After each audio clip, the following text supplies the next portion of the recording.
नमस्कार। चलिए आज एक सफर पर चलते हैं जो भारत के दिल यानी इसके गांवों से होकर गुजरता है। हम ये समझेंगे कि कैसे एक ठहरा हुआ ग्रामीण भारत आज देश की तरक्की का इंजन बन गया है।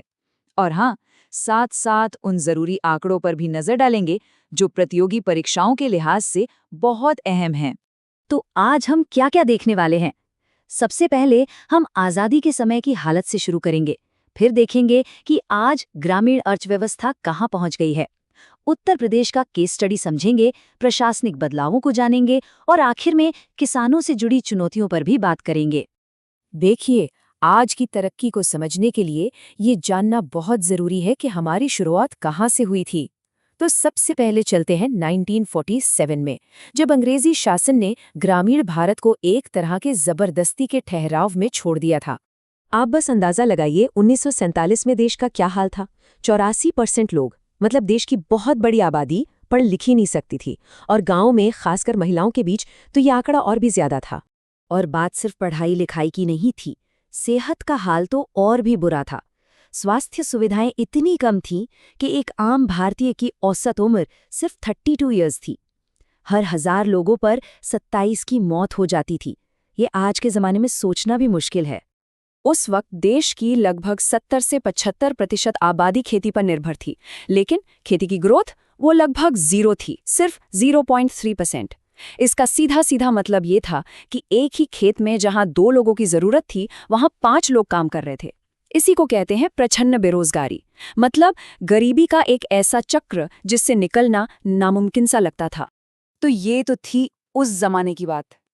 अब फास्ट फॉरवर्ड करते हैं आज के दौर में और देखते हैं कि कैसे वही ठहरा हुआ ग्रामीण भारत अब देश का ग्रोथ इंजन बन गया है, एक ऐसी आर्थिक ताकत जो सबको चौंका रही है। ये स्लाइड मतलब अपने आप में पूरी कहानी बयां कर देती है। कहाँ एक तरफ जबरदस्ती का ठहराव था और कहाँ आज हम इसे ग्रोथ इंजन कह रहे हैं। जहां 75% लोग खेती में थे, अब वो घटकर 64.1% पर आ गए हैं। और 0.5% की ग्रोथ आज देश के जीवीए का 18% बन चुकी है। ये एक जबरदस्त बदलाव है। तो आज के ग्रामीण भारत की ताकत को जरा इन आंकड़ों से समझिए। देश की अर्थव्यवस्था में 18% का योगदान, देश की लगभग आधी वर्कफोर्स को रोजगार, और जो रोजमर्रा का सामान हम खरीदते हैं उसका 40% हिस्सा गांव में ही बिकता है। चलिए अब इस बदलाव को और करीब से समझने के लिए केस स्टडी लेते हैं, और वो है उत्तर प्रदेश, वो राज्य जहां सही मायने में भारत के ग्रामीण विकास का भविष्य लिखा जा रहा है। उत्तर प्रदेश का सपना छोटा मोटा नहीं है। लक्ष्य है $1 ट्रिलियन की इकोनॉमी बनना, वो भी 2027-28 तक। और इस इतने बड़े लक्ष्य की बुनियाद क्या है? जी हाँ, राज्य की अपनी मजबूत ग्रामीण अर्थव्यवस्था। और ये सिर्फ कहने की बात नहीं है, ये आंकड़े देखिए। यूपी सिर्फ हिस्सा नहीं ले रहा, वो देश को लीड कर रहा है। देश का 20% से ज्यादा अनाज, 15% से ज्यादा दूध, और सोचिए लगभग आधा गन्ना यहीं से आता है। ये इसलिए भी अहम है क्योंकि यूपी की 77% आबादी, मतलब लगभग 19 करोड़ लोग, गांवों में रहते हैं। राज्य की जीएसडीपी में खेती का हिस्सा 25% से भी ज्यादा है। और सिर्फ खेती ही नहीं, वन डिस्ट्रिक्ट वन प्रोडक्ट जैसी स्कीम के जरिए 90 लाख छोटे छोटे एमएसएमई यूनिट्स को भी नई जान मिल रही है। ठीक है, तो ये सब विकास हो तो रहा है, पर इसके पीछे का सिस्टम क्या है? वो कौन सी मशीनरी है जो इसे चला रही है? ये समझना एग्जाम के लिहाज से बहुत बहुत जरूरी है। और यहाँ एक बहुत बड़ा अपडेट है, इसे जरूर याद रखिएगा। 1 अप्रैल 2022, इस तारीख को डीआरडीए यानी डिस्ट्रिक्ट रूरल डेवलपमेंट एजेंसी को खत्म कर दिया गया। उसे अब जिला परिषदों में ही मिला दिया गया है। इसका नतीजा, अब विकास का पैसा सीधा चुनी हुई पंचायतों को मिलता है। मतलब ज्यादा पावर, ज्यादा जवाबदेही। कुछ और जरूरी बदलाव भी हैं, जैसे नेशनल लेवल पर CAPART को 2020 में NIRDNPR में मर्ज कर दिया गया है। और जिले के लेवल पर डिस्ट्रिक्ट प्लानिंग कमेटी यानी DPC, जो कि आर्टिकल 243 ZD के तहत बनती है, वो अब शहर और गांव दोनों के प्लान्स को एक साथ जोड़कर देखती है। और हाँ, पैसों के हिसाब किताब में कोई गड़बड़ी न हो, इसके लिए सब कुछ डिजिटल कर दिया गया है। ई ग्राम स्वराज पोर्टल से एक एक रुपए का हिसाब ट्रैक हो सकता है और ऑडिट ऑनलाइन से डिजिटल ऑडिट अब कंपलसरी है। लेकिन कहानी में हमेशा एक दूसरा पहलू भी होता है। तरक्की अपनी जगह है, पर हमें उन चुनौतियों और संघर्षों को भी देखना होगा जो आज भी हमारे गांवों की सच्चाई हैं।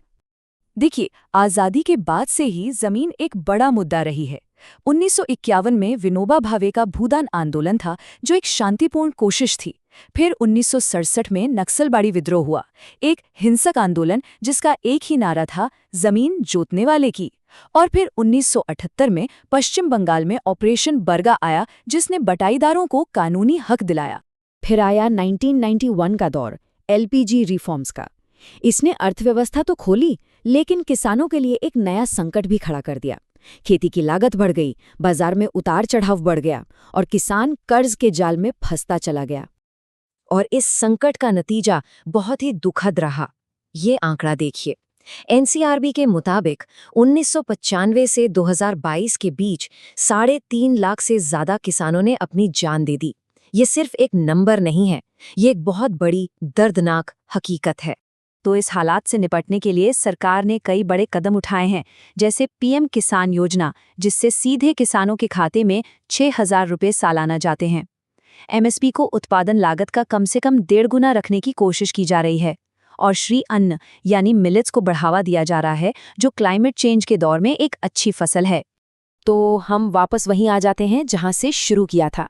ग्रामीण भारत यकीनन देश का ग्रोथ इंजन है, लेकिन सबसे बड़ा सवाल आज भी यही है कि जब 3.5 लाख से ज्यादा किसान आत्महत्या कर चुके हैं, तो ये कैसे पक्का किया जाए कि इस ग्रोथ का, इस तरक्की का फायदा उस सबसे जरूरतमंद और कमजोर किसान तक भी पहुंचे। इसी सवाल पर जरूर सोचिएगा।